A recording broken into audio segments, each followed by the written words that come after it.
1941년 12월 하순, 일본이 필리핀에 대규모로 상륙하고 계속 진격해옵니다.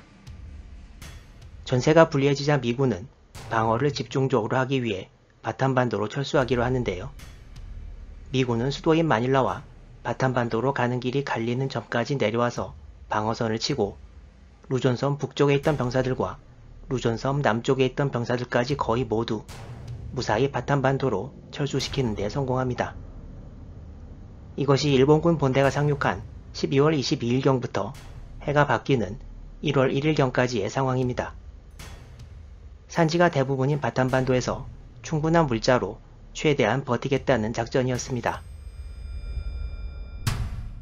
메가더 장군은 일단 미군과 필리핀군을 바탄으로 철수시키고 몇 개월만이라도 버티다가 미군의 지원을 받아 바탄과 필리핀 전체를 탈환한다는 나름의 작전을 워싱턴에 전달했습니다.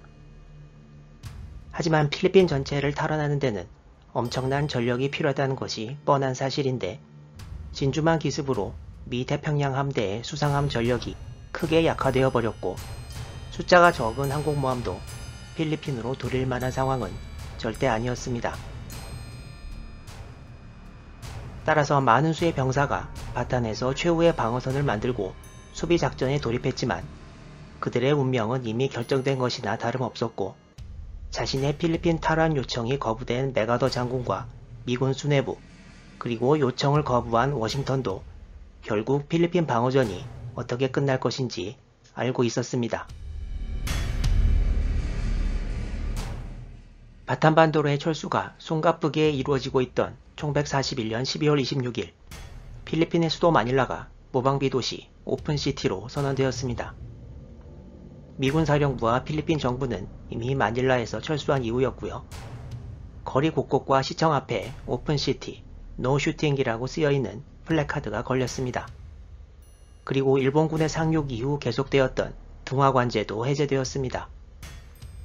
마닐라에서 송출된 무방비 도시 선언은 당일 도쿄에서 수신되었고 이틀 뒤 일본 대본영에서 필리핀에 있는 제14군 사령부에 이를 통보했습니다. 이미 수비가 없는 마닐라 북쪽과 남쪽에서 일본군은 호시탐탐 진입 기회를 재고 있었고 새해가 밝은 1월 1일 마닐라 시내 신문 호외로 일본군 진입이 임박했다는 뉴스가 퍼졌습니다. 일본군 상륙 이후부터 내통 위험 때문에 격리되었던 일본계 시민들의 격리도 해제되었습니다. 그리고 다음 날인 1월 2일 오후 5시 45분 일본군 선발대가 마닐라 시내에 진입해서 시내 주요 지점에 초소를 세우고 시가지 장악에 들어갔습니다. 일본군은 마닐라 시내를 가로지르는 파시그 강을 경계로 강의 남쪽은 16사단이 그리고 강의 북쪽은 48사단이 맡아서 관할하기로 했습니다. 이때 당시 마닐라에 진주한 일본 제16사단의 모리오카 사단장에 의하면 격리되었다가 풀려난 일본계 시민과 일본인들이 일본의 마닐라 점령을 너무나 좋아하는 분위기였다고 증언하고 있습니다. 또한 이때 일본은 마닐라에 거주하고 있던 외국인들 중 미국과 영국인들만 격리시켰고 마닐라의 필리핀 재무성 청사와 금고도 접수했습니다. 또한 마닐라에 진주한 지 얼마 되지 않은 1월 5일에는 마닐라의 유력지인 마닐라 트리뷴에 경고성 일면 기사를 내는데요. 필리핀 시민이 일본 군인을 해하거나 이를 시도할 때는 보복하겠다는 내용이었습니다.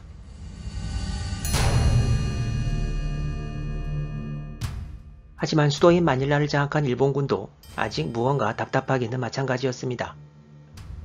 미군이 마닐라만을 바라보는 바탄반도를 장악하고 있기 때문에 마닐라만과 마닐라항은 사실상 일본군에게는 이용 불가였습니다. 일본군은 수도를 장악했지만 바탄을 놔두고는 필리핀을 정복했다고 할 수 없었습니다. 바탄반도는 남북에 두 개의 커다란 산, 그리고 전체 지형이 정글과 늪지대 등으로 이루어져 푹 파묻혀서 수비하기에는 더할 나위 없이 좋은 곳이었습니다. 미군은 반도 북쪽, 그나마 좀 평야지대를 가로지르던 당시 7번 도로 주변에서 후퇴해서 북쪽의 나티브산에서 동서해안으로 이어지는 방어선을 구축하고 이를 메인 배틀 포지션이라고 명명했습니다. 이 지도는 바탄 전투가 시작되기 전 1942년 1월 8일 수비군의 배치를 나타낸 것입니다. 아까 말씀드린 메인 배틀 포지션이 반도 중앙에서 조금 더 올라간 곳에 있고, 이 방어선이 뚫릴 경우를 대비해 만들어 놓은 리어 배틀 포지션이 뒤에 있었습니다. 미군은 바탄반도를 동서로 나누어 웨인라이트 소장이 서쪽을 필리핀군 3개 사단을 중심으로 약 22,500명의 병력으로 지키고 있었고, 동쪽 절반은 조지 파커 소장이 필리핀군 4개 사단을 중심으로 한 병력 약 25,000명으로 수비하게 되어 있었습니다. 2차 방어선의 후방에는 필리핀인으로 이루어졌지만 미 육군 소속이고 정예 부대인 필리핀 사단이 배치되었습니다. 미군과 필리핀군은 나름대로 바탄에서 일본군과 한번 잘 싸워볼 각오를 하고 있었는데요. 수비 측에 유리한 바탄반도의 지형을 일컬어 보병의 꿈이라고 칭하기도 했습니다. 그러나 수비하는 미군에게도 유리한 것만 있는 것은 아니었고, 사실 큰 문제가 있었습니다. 원래 바탄반도에는 약 43,000명의 병력이 6개월 농성하는 것이 기본 계획이었는데요. 각지에서 후퇴하는 병력들을 전부 받으니 병력이 8만 명으로 늘어났고, 거기다 도망친 민간인 26,000명을 받고 나니 식량 문제가 크게 대두되었던 것입니다. 마닐라를 출발해 이미 식량 포함 많은 보급품이 거의 모든 수송수단을 동원해서 바탄반도로 옮겨졌지만 워낙 사람 수가 늘어나 있는 실정이어서 미군은 나중에도 큰 곤욕을 겪게 됩니다. 동남아 작전을 펼칠 병력이 부족하다는 것이 전쟁 초기 일본의 고민이었습니다. 일본은 중일전쟁 이후로 중국과 만주에 많은 수의 병력이 묶여 있어서 남방작전에도 많은 수의 병력을 투입하지 못했는데요. 남방작전의 궁극적 목표인 인도네시아 유전 확보를 위해 필리핀 작전에 참가했던 48사단을 인도네시아로 보내기로 합니다. 필리핀에는 이제 16사단밖에 남지 않았지만 바탄반도 공략을 위해 대만에서 7,500명 규모의 제65여단이 필리핀으로 파견됩니다.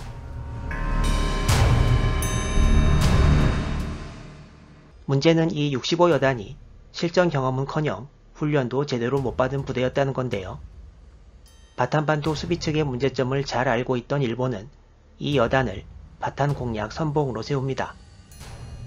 65여단은 1월 2일에 링가엔에 상륙해 일주일간 약 140km를 행군하고 바로 다음날부터 바탄반도 공략에 들어가는데요.